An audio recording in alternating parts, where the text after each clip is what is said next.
Wakisema ati in case tukienda negotiation na broad base, sisi tuko broad base, lakini kuna viti mbili hatuwezi ongelea kwa coalition, President William Ruto na Professor Kithure Kindiki. If there's someone that you cannot ignore as a politician in this country when he speaks in relation to William Ruto, then it is Samson Cherargei. I want to tell them waombe zile vitu vingine mpaka ya mzee ameta. Lakini tukienda any negotiation in building a coalition going into the future of 2027 to 2032, the Deputy President of His Excellency Dr. William Ruto is Professor Senator Kithure Abraham Kindiki. Samson Cherargei. Nowadays, Oscar Sudi has toned down. I don't know whether you guys have seen that. And Cherargei is somehow becoming the mouthpiece of William Ruto. If there's somebody that the opposition should not ignore, or ODM should not ignore, it is Samson Cherargei. He once talked of 7 extension of the presidency, or maybe leadership period. And people thought it was a joke. It finally found its way in parliament. He has said many other things before, and people ignored. But this is the guy who speaks like it's a joke, but is seriously sent by President William Ruto. So when I saw him make such kind of statements, I took it very serious. And I knew there's an objective that these people of UDA or William Ruto wants to achieve. I asked myself, what could be this objective? First, it's to align the ODM party and tell them, stop noise. This is what you have on board. You do not look for this government. Number 2, it was also a way to at least try and influence the people of Mbeere North that the man from Mount Kenya East is still going to be at the ballot in 2027. Those were the objectives. But one thing that I was interested in, it is the reasons as to why Cherargei literally decided, let me say these words. What gave him the courage to do so? That is what I want to take you through on this particular video. But before I do so, if this is the first time you're watching my videos at Mokwa Times, take a second or two, subscribe, like and comment, because that is the best support you can always give this channel.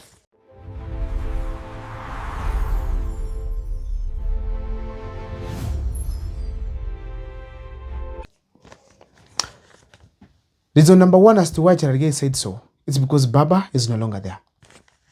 Nobody around William Ruto could be in parliament or somewhere funeral Nandi, wake up and make such statements if Baba was alive, seated down sleeping in Karen.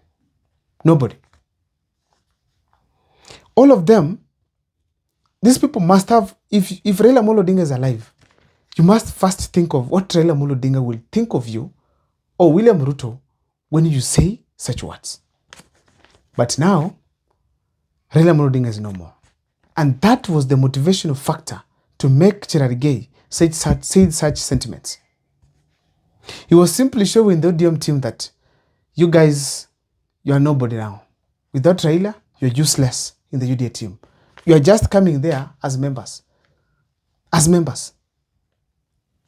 So the fact remains that he was telling the ODM people, you are now weak and helpless. Relax to a bang. That's number 1. Number 2, Simba Arati has been going around saying that William Ruto to join the ODM for him to be elected as president. So, if you are in ODM, William Ruto joins you, and you can't have the flag bearer position and that of the running mate, then who is in charge? In a nutshell, he was telling the people of ODM that no, Ruto will not come to the ODM, but you are coming here na tutawapanga. Nakuja mutuli. Another reason as to why Cherargei said this, it's because he has noted there's a lot of selfishness from the ODM team. If you look at someone like Opiyo Wandayi, I don't remember the last time he came in Kisii to say anything to do with electricity. I don't remember the last time he was in maybe central Kenya telling people things to do with electricity. Most of the time, he goes for functions in Luo Nyanza. And he shouts in support of broad-based government because he has a job. That's basically what is happening there. Ladies and gentlemen, The ODM team now has acted so selfishly that now the people of UDA have seen, no, these guys are just eating. Kumbe they're just like us, probably. So if this eating, then they have no sense, no use to us. So the selfishness has made the UDA team to feel like, no, these guys, they don't deserve it. I think ODM is also becoming unpopular. So UDA team has felt like, no, these people, even if we have them on board, they won't be able to deliver for us anywhere. So their unpopularity has lowered their strength. So people feel like they don't need them. That's why Cherargei could boldly come out, regardless of what the ODM people will think of. Simple as that. ODM also has weak leaders. I feel that Oburu Oginga is wise, but William Ruto is controlling him. Where Oburu Oginga has reached a point, they need to impress William Ruto, and they need to be in broad-based government for them to survive. So we cannot say that as ODM, we just want to be there. We just want to be there. We don't want power. We want power.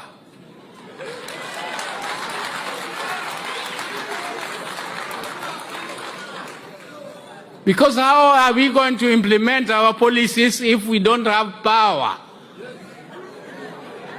So the only hope they have is William Ruto. So when William Ruto realizes that is your hope, he knows even if anything is said against you, nothing you can do. That's basically what is happening right now in the government, the broad-based arrangement. When you check someone like Gladys Wanga, she's losing popularity across the country. She's not the same Wanga during Raila Amolo Odinga's time. And that makes now the ODM team to be weaker. They tend to sideline Babu Owino, who can be a threat, especially to the youth, who can be able at least to pull the youth and go against William Ruto. That weakens the strength of the ODM further, makes the ODM leaders to be low in terms of the influence. So that makes William Ruto to be confident that hawa watu hata nikisema nini, hakuna kitu watafanya. That's basically what is happening in the ODM team. Lastly, William Ruto has Wycliffe Ambetsa Oparanya, Ali Hassan Joho, Opiyo Wandayi, and John Mbadi. Those are among the most influential leaders who are there in the ODM party. So if these people have all gone to William Ruto, then nobody else is left there that is strong. No one has huge numbers. So they have decided literally, if I have the big leaders as my cabinet secretaries, I'm their boss, there's nothing they can do. They can't oppose me. There's nowhere they will go. Even if they quit government, they won't have money. Raila is not there to defend them. So they decide literally, like they can say anything, anytime. So instead of me seeing UDA or maybe William Ruto going to ODM, I'm seeing the entire ODM being swallowed by UDA. I don't know what is your take, but I feel that is the reality right now. If we check the leaders who are left like now, Oburu Oginga, they are all dancing to the tune of William Ruto. So the influence William Ruto has right now in the top leadership of the party makes me categorically say that indeed William Ruto has the freedom to say anything through anyone at any point. Lastly, ODM is divided here and here. Kuvurutana kila mahali. Winnie Odinga is saying this, Orengo is saying that, Anyang' Nyong'o is saying this, Kamikale Bamisi is saying that, Edwin Sifuna is giving different statements, and Babu Owino is walking away. Ruth Odinga she's also having her own story. When you sum up all these things, you'll find a mix. And that mix, ladies and gentlemen, it shows very well here that, ladies and gentlemen, the ODM is now weak than it was just before Raila Amolo Odinga died. I don't know what is your take, but I feel strongly that those are some of the reasons as to why Samson Cherargei came out to say such strong words in the presence of cameras, knowing that the ODM team will watch. I don't know what your take on the comment section. Share with me.